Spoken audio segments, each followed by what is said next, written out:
ஹரே ராமா ஹரே கிருஷ்ணா. மகாபாரதத்துல பீமன் யாரு அப்படின்றது தான் இந்த வீடியோல பார்க்க போறோம். பீமன் பாண்டுவுக்கும் குந்தி தேவிக்கும் பிறந்த இரண்டாவது மகன். என்னதான் பீமனோட தாய் தந்தை பாண்டுவும் குந்தி தேவியும் சொன்னா கூட உண்மையான தந்தை யாரு அப்படின்னு பார்த்தா வாயு பகவான் தான். வாயு பகவானுக்கும் குந்தி தேவிக்கும் பிறந்த குழந்தை தான் பீமன். அது எப்படி வாயு பகவானுக்கும் குந்தி தேவிக்கும் பிறந்த குழந்தை பீமன் ஆகும் அப்படின்றத நீங்க தெரிஞ்சுக்கணும் அப்படின்னா நம்மளோட இசிஜி கார்ட்ஸ்ல குந்தி தேவியோட ஸ்கேன் கார்டை ஸ்கேன் பண்ணி பாருங்க.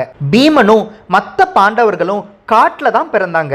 ஆனா பாண்டு இறந்ததுக்கு அப்புறமா பாண்டவர்களும் குந்தி தேவியும் ஹஸ்தினாபுரம் அரண்மனைக்கே போயிட்டாங்க. ஹஸ்தினாபுரம் அரண்மனைக்கு இவங்க வந்ததுல இருந்தே கௌரவர்கள் 100 பேருக்கும் பாண்டவர்கள் 5 பேருக்கும் எப்பயும் சண்டை தான் வந்துட்டு இருந்தது. பாண்டவர்கள் 5 பேரும் சமாதானமா போகணும் அப்படின்னு நினைச்சா கூட கௌரவர்கள் ஏதாவது ஒரு பிரச்சனையை பண்ணிக்கிட்டே தான் இருந்தாங்க. ஒரு கட்டத்துல துரியோதனன் பீமனுக்கு விஷம் வைக்கணும் அப்படின்னு முடிவு பண்ணிட்டாரு. விஷத்தை கலந்து பீமனுக்கு கொடுத்துறாரு. பீமன் சாப்பாட்டு பிரியன்.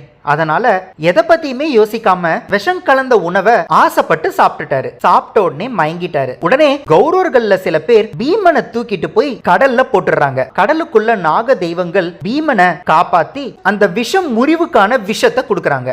நாகங்களோட மருத்துவ விஷம் பீமனோட உடம்புக்குள்ள போனதுனால இதுக்கப்புறம் எந்த விஷமும் பீமனை ஒன்னும் பண்ண முடியாது அப்படின்ற மாதிரி பலம் பீமனுக்கு வந்தது. பீமனுக்கு விஷம் கொடுத்துட்டாங்க அப்படின்ற விஷயத்த கௌரவர்கள் யாருக்கும் சொல்லாம ரகசியமா வச்சிருந்தாங்க. ஆனா யுயிட்சு அப்படின்ற ஒருத்தர் மட்டும் பீமனுக்கு விஷம் கொடுத்துட்டாங்க அப்படின்ற விஷயத்த தர்மரோட காதுக்கு எட்ட செய்யறாரு. யுயிட்சு யாரு அப்படின்றத நீங்க தெரிஞ்சுக்கணும் அப்படின்னா நம்மளோட இசிஜி கார்ட்ஸ்ல யுயிட்சுவோட ஸ்கேன் கோட ஸ்கேன் பண்ணி பாருங்க.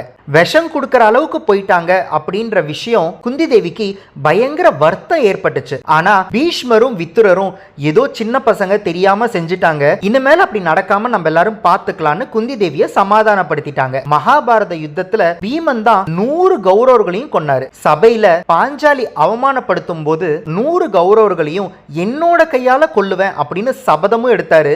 அதை நிறைவேற்றவும் செஞ்சாரு. முக்கியமா துச்சாதனனோட கைகளை பிச்சு எடுத்தாரு. துச்சாதனனோட ரத்தத்தை குடிச்சாரு. இன்னும் நீங்க பீமனை பத்தி நிறைய தெரிஞ்சுக்கணும் அப்படின்னா இந்த வீடியோ டிஸ்கிரிப்ஷன்ல இருக்கிற லிங்கை பார்க்க மறந்துடாதீங்க. என்னதான் பீமன் பலசாலியா இருந்தாலும் தன்னோட அண்ணன் தர்மரோட பேச்சை என்னைக்குமே அவர் மீறினதில்லை.